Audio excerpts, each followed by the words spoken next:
العلماء ورثة الانبیاء، عالمان چې دي دا وارثان د انبیاء دي. دا خلقو ته علم دین خای، خلقو مسئلے راشی، مسلمان ته پریشانی وي، یو عالم خواته راشي نو هغه مسله ورته حل کی، نو د ده په ذهن کې په مازغو کې په زړه کې چې کوم هغه شک وي او کومه پریشانی وي هغه د عالم په خوله باندې فورا لرې شي، دی ومني، نو بس د ده مسله حل شي. دې لجه ته حضور فرمایي چې په صدقو کې له علم دین نه بله غوره صدقه نشته. څوک الله په لار کې صدقه کوي نو فرمایي د علم نه بله غوره صدقه نشته دی، ولې چې علم یو داسې شی دی چې خلق له جهالت نه، له کفر تیارو نه راوباسي، اسلام رڼا ته، د پوهې رڼا ته، د شریعت رڼا ته، دا څه په بنیاد سره؟ دا د علم په بنیاد سره.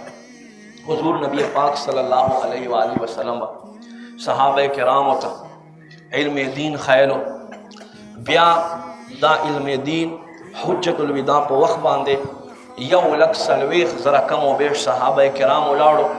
راوی فرمای حضور فرمایل ما دا کم علم چې تاسو ته وخیلو، کم دین میں تاسو ته وخیلو، ای زما صحابه کرامو لاړ شئ او دا دین او دا علم دا اسلام رڼا په دنیا باندې خورا وګرځوئ. راوی فرمای کم صحابي چې کمې خوا ته مخ و دا نه چې ما ته ته لار وښایه، کم صحابي چې کم طرف ته مخ و په هغه طرف باندې روان شو.